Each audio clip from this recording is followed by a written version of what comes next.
Je suis Magali, maman de 2 enfants, une fille de 12 ans et un garçon de 8 ans qui souffre de déficience intellectuelle car il est porteur du syndrome X fragile, qui est une maladie génétique rare et héréditaire.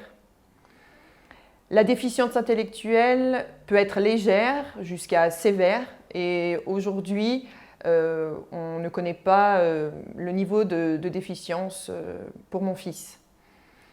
Il a actuellement donc 8 ans. Quand il était petit, la déficience intellectuelle n'était pas flagrante. On a plutôt été alerté par des signes tels que le balancement, le flapping et l'évitement du regard. En grandissant, l'écart entre un enfant de son âge et notre fils s'est creusé nettement. Il a des acquisitions aujourd'hui d'un enfant de 4-5 ans, voire moins sur certains apprentissages. Et il a acquis la propreté tout récemment, donc à l'âge de 8 ans. Il a des difficultés dans les apprentissages scolaires. Donc il a des difficultés pour apprendre à lire, à écrire, à compter, à se repérer dans le temps, puisqu'en plus de sa déficience intellectuelle, il a des troubles d'hyperactivité et de l'attention. Il a également des problèmes de communication, donc au niveau du langage. Il répète souvent les mêmes mots, les mêmes phrases, il parle vite et il a du mal à articuler, donc il mâche ses mots. Il est peu autonome dans la vie quotidienne, donc que ce soit habillage, déshabillage, mettre ses chaussures, également tout ce qui est soins corporels, prendre la douche, se laver les dents. Il doit donc toujours être accompagné, assisté. Il ne sait pas aussi faire attention à lui au niveau de sa sécurité. Il est capable de traverser une route alors qu'il y a des voitures. Il n'a pas connaissance en fait du danger. Et puis, il ne mesure pas non plus la hauteur du vide. Il a également des difficultés dans la gestion de ses émotions. Et puis également des difficultés dans les changements, dans les transitions. Néanmoins, il est verbal, donc il comprend et il peut répondre et il est capable de dialoguer. En revanche, sa compréhension et son raisonnement sont limités. Donc pour s'adresser à lui, il faut utiliser des phrases simples, courtes, et surtout ne formuler qu'une seule demande ou consigne à la fois. Parce que sinon, il ne sera pas capable de pouvoir répondre à la question, ou en tout cas d'apporter une réponse qui pourrait convenir. Sa déficience intellectuelle, elle ne doit absolument pas le priver d'échanges, puisqu'en plus, il aime être en interaction. Donc il ne faut surtout pas se priver de s'adresser à lui, donc directement, et également donc, lui expliquer, prendre le temps, et pourquoi pas aussi s'appuyer sur des outils tels que des images, des pictos. C'est vrai qu'il a une mémoire visuelle qui est vraiment très importante, donc ça fonctionne plutôt très bien. Et puis également, pourquoi pas utiliser l'humour, parce que ça dédramatise un petit peu souvent les échanges, la situation, et il en est plutôt friand. Et puis également lui parler de ses centres d'intérêt pour en fait dialoguer et lui donner confiance.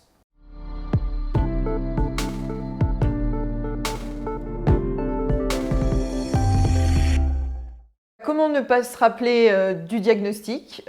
Écoutez, c'est impossible. L'annonce du diagnostic a fait l'effet d'une bombe, très clairement. Et donc, il y a un avant et un après. D'autant plus que la rencontre avec le généticien a été extrêmement difficile. Tout d'abord, on a attendu longuement dans son cabinet à l'hôpital. Et ensuite, il a utilisé une communication qui était assez élitiste en nous demandant si on serait capable de comprendre ses explications génétiques. Donc ça nous a amené dans un état de sidération par cette communication déjà difficile et en plus donc par l'annonce. Et ensuite, il a continué en nous listant tout ce que notre fils ne saurait jamais faire, donc qu'il ne saurait jamais écrire, qu'il ne saurait jamais lire, qu'il ne saurait jamais conduire. et puis qui ne serait surtout jamais autonome. Donc vous, en fait, vous êtes dans le cabinet, vous avez avec lui, vous avez votre enfant de 2 ans dans les bras, et vous êtes anéanti, et en même temps, vous devez garder le sourire, en fait, pour votre enfant qui est là avec vous, et en plus, qui entend tout. Donc c'est vrai que ça a été extrêmement difficile. De tout ça, j'en retiens que l'annonce doit vraiment être focalisée sur les faits, sur l'annonce d'un diagnostic, dire que voilà, il est porteur d'un syndrome, de parler des troubles, de parler de sa déficience intellectuelle, de parler de ses troubles du langage, de parler de son retard de développement psychomoteur, mais en aucun cas utiliser des phrases couperets qui sont des sentences irrévocables pour les parents, qui gardent ces mots en tête longtemps. Donc éviter également les suppositions, c'est-à-dire les prédictions sur l'avenir, puisqu'effectivement on a un enfant de 2 ans et personne n'est capable, même pas un généticien, de prédire son avenir. On ne sait pas ce qu'il sera dans 10 ans par rapport, par exemple, aux recherches, à l'avancement des recherches, des progrès médicaux et des progrès sociétaux. L'objectif, il est de donner de la perspective en parlant solutions, en parlant, par exemple, des prises en charge qui pourront être possibles, en parlant de la mise en place de suivis réguliers, et pourquoi pas aussi en transmettant le nom d'associations qui permettront aux parents de se sentir moins seuls. Pendant longtemps, je ne parvenais pas à parler de déficience intellectuelle. Je parlais essentiellement de son syndrome et je parlais de retard. Je disais, voilà, mon fils, il a un syndrome et il est en retard. La déficience intellectuelle a été le plus difficile à accepter. Comprendre que sa déficience intellectuelle ne se rattrapera jamais, qu'elle sera toujours là, malgré ses nombreux progrès. Néanmoins, avoir un diagnostic, c'est aussi un soulagement. Ça permet aussi de se dire qu'on n'était pas fou, que les signes qu'on a pu percevoir en tant que parents étaient justes. Et une fois que le diagnostic est digéré, parce que oui, il faut digérer ce diagnostic, ça nous permet aussi ensuite de pouvoir passer à l'action pour pouvoir accompagner son enfant du mieux possible. Mon fils, il a été diagnostiqué à l'âge de 2 ans, donc ça a été un diagnostic précoce et on considère vraiment que ça a été une chance pour lui et puis pour nous.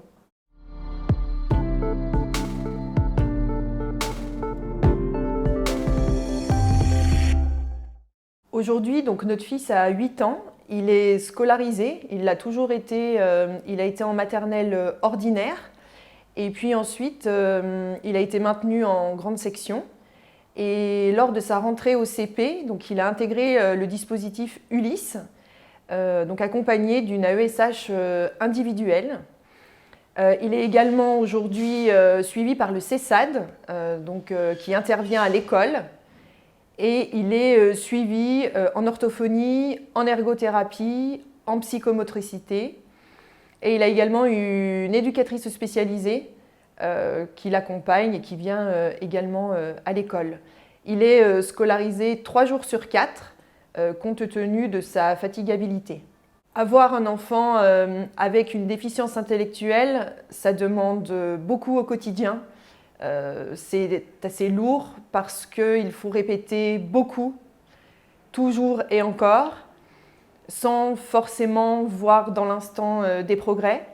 Ces progrès arrivent au fil de l'eau et ça demande beaucoup de patience, de pédagogie et de persévérance. Cela demande une vigilance permanente qui au quotidien peut être épuisante. Et ça demande également beaucoup d'organisation, car il est suivi par de nombreux professionnels. Donc au niveau de l'emploi du temps, il faut jongler entre l'école, les professionnels, parce que certains sont également en libéral. La déficience intellectuelle et le syndrome plus largement de mon fils a eu également des incidences sur ma vie professionnelle, puisqu'il est donc scolarisé 3 jours sur 4, qu'il ne va pas en garderie et qu'il ne va pas en centre aéré. Donc ça signifie concrètement qu'il faut le récupérer à 16h30 tous les jours, qu'il faut le garder le mercredi et toutes les vacances scolaires. C'est pourquoi j'ai dû arrêter mon activité professionnelle pour pouvoir le garder et l'accompagner au mieux. Ces attitudes et ces comportements peuvent également être gênants dans la vie au quotidien, par exemple avec sa sœur qui a 12 ans, qui rentre dans l'adolescence. Pour elle, parfois, il y a beaucoup de colère, de la honte aussi.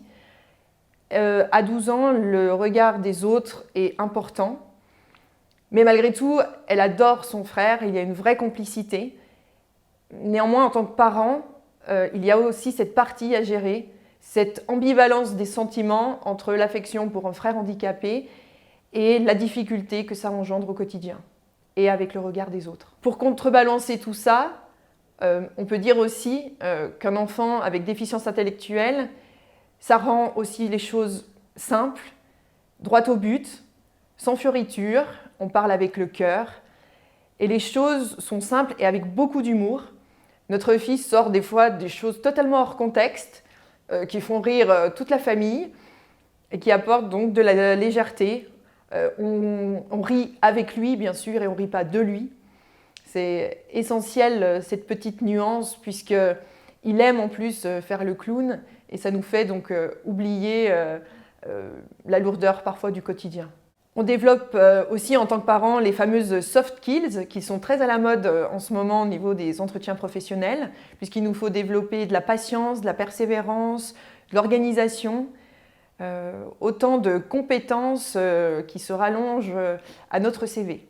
En tant que parent, il faut également trouver le juste milieu entre solliciter son enfant, l'encourager à être autonome et également percevoir ses limites pour ne pas le mettre en échec. Et cette limite-là est très subtile. On doit faire preuve d'ajustement au quotidien car cette limite n'est pas ancrée dans le marbre et demande des ajustements au quotidien.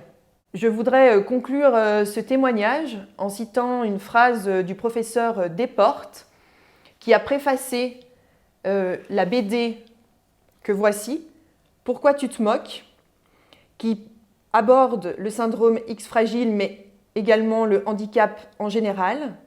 Rien n'est joué d'avance et je pense que cette phrase est à garder dans la mémoire de tous.